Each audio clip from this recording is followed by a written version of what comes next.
Forget everything you knew about hell. The Greek Tartarus is not merely a prison. It is a bottomless living abyss which emerged from primordial chaos on par with Earth and love themselves. In this video, we will uncover: how did this cosmic chasm become the first dungeon for monstrous gods? How did it give birth to the most terrifying monsters, like Typhon? And why are the overthrown titans and humanity's most inveterate sinners forever locked away precisely here? Prepare to plunge into utter darkness. Watch to the end to comprehend the true horror and immeasurable depth of the most ancient and fearsome place in Greek mythology. This abyss, this absolute darkness, is called Tartarus, and it is not just a prison, not just a netherworld. It is one of the most ancient entities born from cosmic chaos itself. Imagine the nothingness from which all being arose. From this primordial, formless void, even before the heavens separated from the earth, and light from darkness, three fundamental forces came into being: Gaia, the solid earth; Eros, driving love; and Tartarus, the unfathomable bottomless abyss. It was not created to be a prison. It simply was of itself, primordial, ancient, eternal. Tartarus is not a consequence, but a part of the very creation of the cosmos, its lower limit, its foundation. Its nature is so fundamental that it is not merely a place, but an almost living, breathing entity whose existence predates most gods. And where is it located?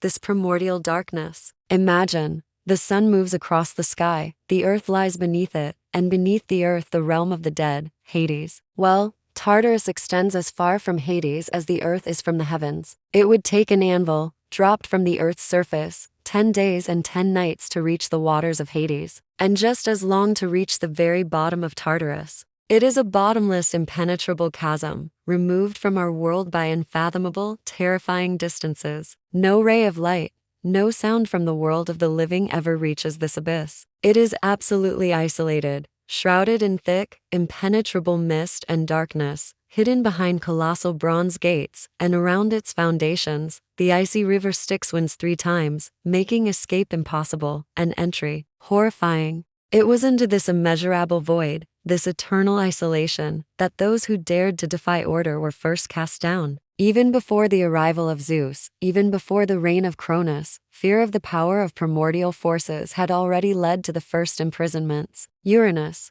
the sky god, overwhelmed by terror at his own children; the 100-handed hecatonkairos, and the one-eyed cyclopes, whose strength was unimaginable, hurled them into a deep, dark place within Gaia herself. This place, inextricably linked to her womb, was often identified with Tartarus or was its harbinger, setting the precedent for this abyss as a prison. Cronus, having overthrown Uranus, initially freed his mighty brothers, but only to soon repeat his father's deed. Fearing their uncontrollable power, he again cast down the hecatonkairos and cyclopes into Tartarus, solidifying its status as the ultimate dungeon for mighty cosmic forces. But Tartarus is not only a prison, it is also the progenitor of monsters. In union with Gaia, this primordial earth, Tartarus became the father of colossal, destructive creatures. The most famous and terrifying of them was Typhon, a 100-headed giant whose every breath brought death and destruction, and whose gaze turned to stone. Sometimes the birth of Echidna, the mother of all monsters, is also associated with him. This emphasizes that Tartarus is not just a passive place of imprisonment,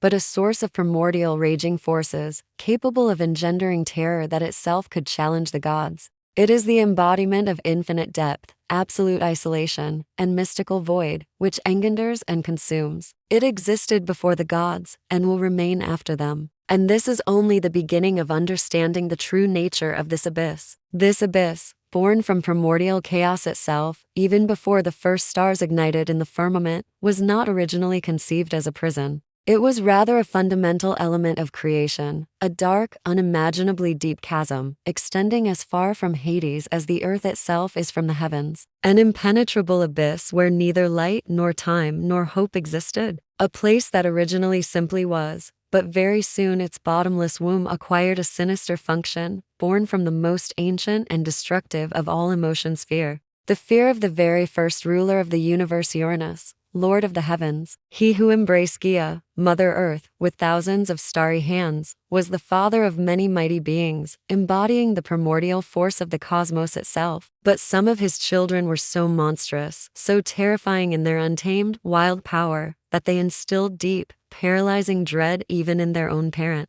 Imagine the Hecatonkaire's 100-handed giants with 50 heads each, whose unthinkable might could shake mountains and turn over oceans, and the Cyclops' one-eyed smiths with cyclopean vision, whose hands could forge lightning bolts for the gods themselves, and whose fierce temper was as unpredictable as a storm. Their uncontrolled, unrestrained nature, their colossal physical strength, and unpredictable temperament were a direct threat to the fragile order that Uranus tried to establish. He saw in them not merely descendants, but living embodiments of chaos, capable of tearing his newly created universe apart. Uranus could not destroy them, for they were his blood, the flesh of Gaia, an integral part of the cosmos itself. But he could hide them, and in a fit of despair, paranoia, and unbearable fear, Uranus made a monstrous decision. He forcibly cast down his terrifying, yet still his, children, the 100-handed and the one-eyed, into the deepest, darkest abyss that lay in Gaia's womb, where not a single ray of light penetrated, where only eternal gloom reigned. This was not merely a gorge,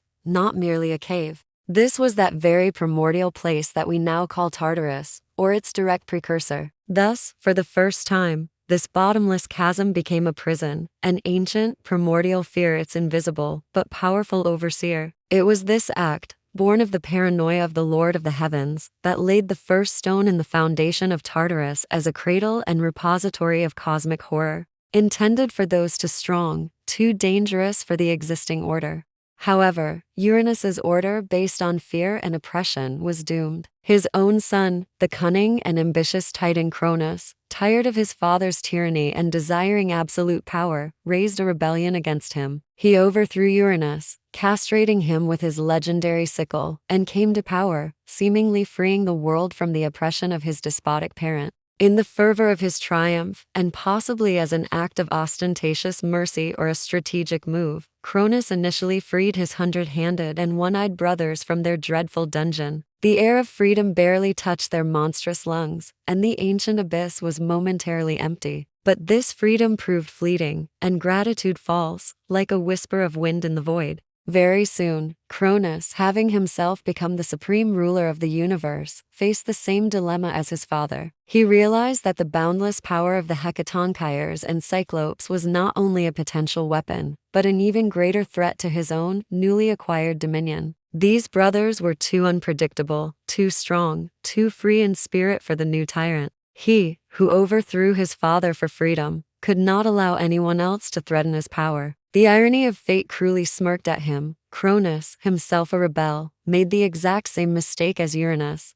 but did so with even greater ruthlessness. He again, and this time finally, cast down his brothers into the bottomless depths of Tartarus. This time the imprisonment was harsher and more absolute. Legends say that Tartarus was surrounded by colossal bronze gates and an impenetrable wall of adamant, hidden behind thick mist and impenetrable darkness, making escape impossible. The river Styx, the very oath of the gods, was sometimes depicted winding around this abyss, further isolating it from the rest of the cosmos. This act did not merely confirm Tartarus's role as a place of confinement. It solidified its status as the ultimate dungeon for the undesirable, for the too mighty, for those who could challenge established authority. If earlier Tartarus was merely a dark place where one could hide the unwanted out of fear, now it became a symbol of absolute powerlessness, an inevitable, ultimate fate for those who dared to threaten the established order. These first chains, imposed first by Uranus and then tightened again by Cronus with doubled force, transformed Tartarus into what it remained for millennia, the greatest prison of the cosmos, where fear and despair took on flesh, and its very existence served as a silent warning to anyone who might usurp the throne of Olympus.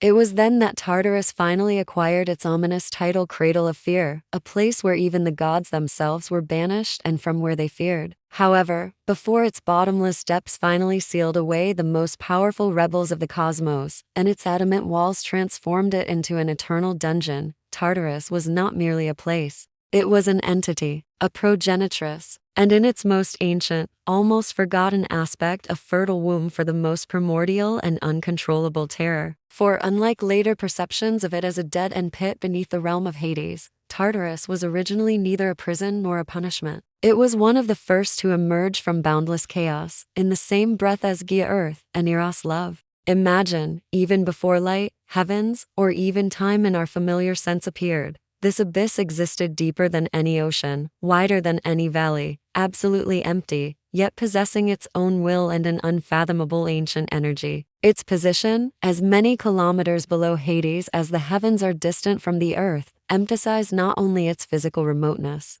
but also its metaphysical distinctness. It was something fundamental, a cornerstone of creation, as ancient as Earth itself. It was precisely this primordial, almost instinctive power that allowed Tartarus to enter into the most incredible, yet also the most fertile union. From its impenetrable depth, shrouded in eternal darkness and mist, it extended its essence to Gaia, the vast, fertile earth, who had previously given birth to gods and giants. This was not an ordinary union, not a marriage in human understanding. It was a fusion of two titanic, primordial forces, the bottomless, dark void, and living, generative matter. And the fruits of this unholy, monstrous union were creatures embodying horror and destruction itself. The most terrifying of them, without doubt, was Typhon, a colossal, fire-breathing monster whose head touched the stars, and whose arms stretched from east to west. His body was covered in serpentine coils, and fire streamed from his eyes.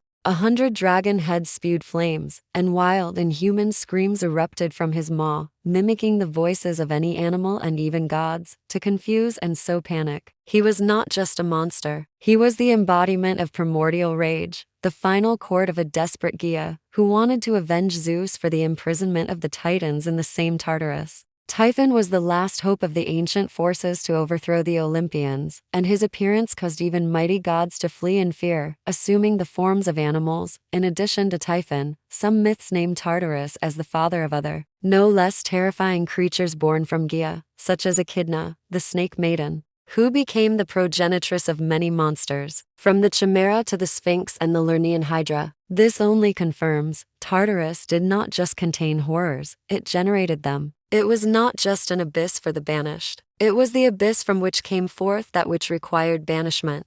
Thus, we see the unique duality of Tartarus. It was not only the ultimate place of imprisonment, where defeated titans were cast down in chains and where the Hecatonchires stood eternal guard at its bronze gates. It was also an inexhaustible source, a cosmic, abyssal womb, from which emerged forces of such primordial and indomitable might that creation itself trembled. It gave life to destruction which, in turn, often returned to its embrace. Even Typhon himself, the greatest child of Tartarus and Gaia, was ultimately defeated by Zeus and imprisoned beneath volcanoes which were merely the outward manifestations of the same bottomless seething rage that lay hidden in the depths of his father Tartarus. And this only proved once more, what was born from Tartarus was so horrific that only Tartarus itself or its earthly manifestations could contain it. It was in this bottomless, seething abyss that those who dared to defy Zeus and the new order of Olympus, the mighty Titans, were destined to find their final resting place. The Great Titanomachy, a war that shook the very foundations of the cosmos, finally concluded. For 10 years, the sky, the earth, and the underworld itself were the arena of unprecedented conflict.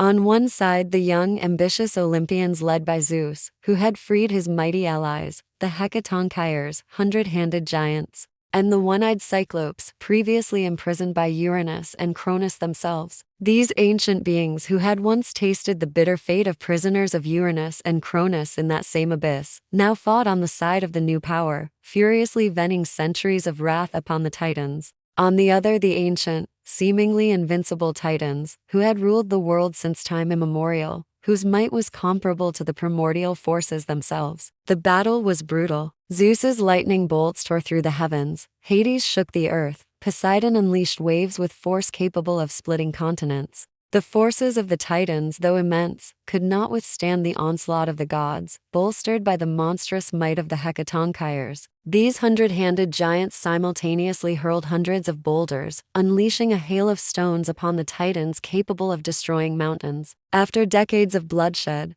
the balance of power finally shifted. Olympus achieved a stunning, undeniable victory. And then, when the Titans were defeated, a question arose, crucial for the stability of the New World Order: where to imprison those who were almost as ancient and mighty as Tartarus itself, those who ruled before Olympus, before man himself? The answer was obvious: into the very heart of that primordial abyss from which the very foundations of creation once emerged, into Tartarus. The first to feel this eternal punishment were the most rebellious of the Titans, whose names resonated in the era of pre-Olympian gods: the domineering Cronus, who devoured his children in an attempt to avert prophecy; the somber Iapetus, father of Prometheus, whose mind was full of ancient knowledge; the mighty Cuus, pillar of the celestial vault; the fierce Crius, patron of constellations; and the radiant Hyperion, father of Helios and Selene, whose light was now destined to be extinguished forever. One by one, they were hurled into the gaping chasm. Their fall was unbearably long and agonizing. According to some legends, it lasted 9 days and nights before their bodies, maimed and broken, reached the bottom. A bottom that was as far from Hades as the earth is from the heavens, deeper than any conception of space and time. There, in utter darkness, where only absolute cold and unbearable pressure reign, where not a single ray of light ever penetrates, where time itself seemed to stand still, the Titans found themselves locked away. Around their dungeon rose colossal bronze gates, fortified by an impregnable wall of adamant, the hardest material in all of cosmogony. Thick, impenetrable mist and darkness enveloped everything, making any thought of escape unthinkable. The river Styx, the very oath of the gods, in some myths winds around Tartarus, further isolating it from any outside world, symbolically completing the circle of their suffering. But who could become the eternal guardians of such mighty captives? Who could withstand their fury and prevent any attempt at liberation? Zeus knew the answer. Those very Hecatonkires Briareus, Cottus, and Gewys, whose incredible strength tipped the scales in the Titanomachy, were now appointed his irremovable and inexorable jailers. The 100-handed giants who had once themselves experienced the bitter fate of prisoners of Uranus and Cronus in that same abyss, now stood over their former oppressors, giving them their just deserts. Their unwavering vigil guaranteed that no Titan would ever see the light of day again, that their eternal imprisonment would be absolute and hopeless. And even Typhon, that colossal son of Tartarus and Gaia, whom we mentioned after his devastating battle with Zeus, also found his eternal resting place either in Tartarus itself or beneath volcanic mountains, which were, in essence, its earthly, seething manifestations. Thus, Tartarus, this primordial cosmic entity, born from chaos at the dawn of time, established itself not just as a bottomless chasm, but as an absolute prison, where the most formidable and rebellious forces of the cosmos were cast down. A place where ancient gods found their eternal oblivion, and the world order itself gained stability at the cost of their unending suffering. Imagine a place whose boundaries blur into the very fabric of creation, a place so remote from familiar light that time itself seems to stand still there. This is not merely the underworld, where mortal souls descend. Tartarus is a bottomless, impenetrable chasm, located as far from Hades as the earth is from the heavens, and even further from the earth itself. To reach it, a mortal spirit would need a full 9 days and nights of endless falling before it touched its bottom. And even then, that would only be the beginning. Because Tartarus is not just a hole in the ground. It is a citadel of despair, a fortress erected by emptiness itself. Its impregnability begins long before its darkness consumes the traveler. Its entire architecture screams of hopelessness and the impossibility of escape. The outer perimeter of this cosmic prison girdles the most ancient and grim of the underworld's rivers, the Styx. Its black, oily waters, reflecting no ray of light, coil around Tartarus in countless rings, like a colossal serpent guardian. This is not just a river. It is the very boundary, the great frontier between the known cosmos and absolute primordial emptiness, where even hope breathes its last. Its current carries not only the oaths of the gods, but also the mark of absolute isolation, emphasizing that Tartarus is a world unto itself, cut off from all existence. Beyond the coils of the Styx rise colossal, inhumanly powerful structures. The walls of Tartarus are forged not from ordinary stone, but from pure adamant, the hardest, most invulnerable material in all of Greek mythology. These adamant walls, black, light-absorbing, rise to unimaginable heights, losing themselves in eternal darkness, and their base descends into an abyss whose depth defies measurement. They don't just restrict, they suppress. Their massiveness presses upon the mind, instilling a sense of absolute helplessness. Within these walls gape the gates of Tartarus, not merely doors, but monumental chasms, forged from pure gold or more often, from indestructible, massive bronze. These gates are more than just an entrance. They are a symbol of finality, a boundary crossed only by those condemned to eternal oblivion. Their dimensions are monstrous, their weight unfathomable, and their surfaces etched, as myths say, with ancient writings and symbols, warning of unimaginable torments that await within. No one can open them without the will of higher powers, and nothing can break them. Even the mightiest gods who had ever defied the world order proved powerless against their might. But even having passed the Styx and the gates, the traveler will find no relief. The internal space of Tartarus has neither dawns nor sunsets. It is permeated by thick, impenetrable darkness, which even magic cannot dissipate, a darkness that seems to materialize from the very essence of chaos that gave birth to this abyss. This darkness is not just the absence of light. It is an active, oppressive presence, capable of stifling the last flicker of hope. The air here is not just heavy. It is infused with the stench of sulfur and despair, and a caustic, clinging mist swirls around, choking the lungs and blinding, depriving of all last bearings. In this eternal mist and darkness, all orientation is lost, and it seems that the very air weaves invisible chains, holding prisoners in place. Every element of Tartarus, from its infinite depth to the adamant walls, bronze gates, suffocating mist, and the encircling river Styx, is created with one purpose: to make escape impossible. And if these physical obstacles were not enough, Zeus, after the great titanomachy, appointed the Hecatonchires, the 100-handed giants, as his eternal and inexorable guardians in Tartarus. These colossal beings, each possessing 100 arms and 50 heads, embody indestructibility itself. They neither slumber, nor tire, nor know mercy. Their task is to ensure that none of the imprisoned titans, none of the other mighty captives, can ever break free, ensuring the eternal stability of the cosmos at the cost of their unending suffering. This darkness, these walls, these guardians, all of this together forms the ideal, absolute prison from which there is no escape, and the very thought of escape seems madness. It was precisely as such, absolute and unchangeable, that this abyss was conceived, an abode for powerful cosmic forces whose threat was too great to leave them at liberty. A place born from primordial chaos alongside Gaia and Eros, it was itself part of the foundation of creation, its most ancient and unfathomable depth. But Greek myth, like the world itself, did not stand still. Over time, the concept of the bottomless chasm, located as far from Hades as the earth is from the heavens, and even further from the earth itself, began to evolve. Its grim adamant gates, behind which the titans in bronze fetters gazed upon the eternal mist, opened not only for overthrown gods or monsters. Tartarus, this eternal dungeon, gradually became the final destiny for mortals whose sins were so monstrous that the asphodel meadows, a resting place for ordinary souls, or even Elysium, the blessed fields for heroes and the righteous, would be an undeserved mercy for them. Tartarus transformed into a specific region of the underworld, intended for the eternal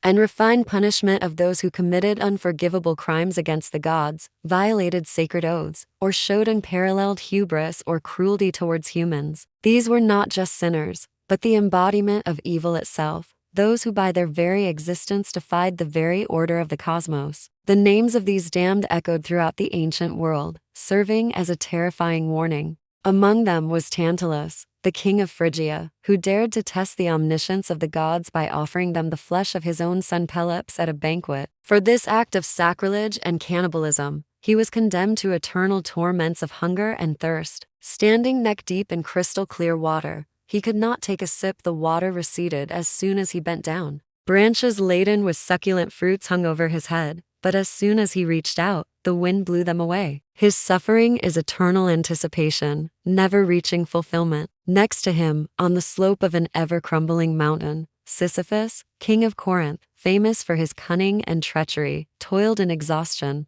He twice cheated death itself, imprisoned Thanatos, and revealed the secrets of the gods to Zeus. For these mortal crimes, his punishment was meaningless, yet endless, eternally rolling a massive boulder to the top of a mountain, only for it to tumble back down every time Sisyphus almost reached his goal. This was a symbol of futile labor and useless existence. Not far from them, chained to a fiery wheel that rotated without ceasing, Ixion, king of the Lapids, screamed. His crime? An attempt to seduce Hera herself, Zeus's wife, after the Thunderer had shown him mercy. He was the first mortal to lay hands on his relatives, and then attempted sacrilege against the Olympians. His body burned, but was not consumed, and the endless rotation symbolized his eternal fall and lack of rest. Or consider Salmoneus, king of Elis, who in his mad hubris imagined himself equal to Zeus. He commanded his subjects to worship him as the Thunderer, rode in a chariot mimicking thunderclaps, and threw lit torches, attempting to imitate lightning. For this impious parody and blasphemy, Zeus himself struck him with a real lightning bolt, and cast him into Tartarus, where eternal humiliation and suffering, unworthy of mention, awaited him. Nor can we forget the Donati's, the 50 sisters, daughters of Danus, who, at their father's command, murdered their husbands on their wedding night. Only one Hypermnestra spared her spouse. The remaining 49 were condemned to eternal, meaningless labor, endlessly filling a leaky jar with water, using a sieve for the task. Their punishment is an eternal, unachievable task, a metaphor for barren, meaningless existence. These souls, these shadows, serving their eternal sentences in Tartarus, served as living or rather, dead proof that even mortal power is insignificant before divine justice. Their fate is a dark mirror for those who dare to overstep the bounds of what is permitted. Thus, Tartarus, originally a place of imprisonment for primordial forces like the Titans and Typhon, evolved. It became a dark pit, completely separate from other afterlife realms. This was neither Elysium, where blessed heroes enjoyed eternal summer, nor the asphodel meadows, a misty abode for ordinary souls who lived their lives without particular virtues or vices. Tartarus was an abyss, separated by the river Styx and walls of adamant, a place where not a single ray of hope penetrated, and the eternal cries of the damned mingled with the grim hum of the primordial cosmos. It was the final station, a symbol of the worst that can befall a soul that became an enemy of gods and humanity. Its unique and terrifying role in the system of the Greek underworld was indisputable, the ultimate refuge for those who deserved the eternal, unending echo of their sins.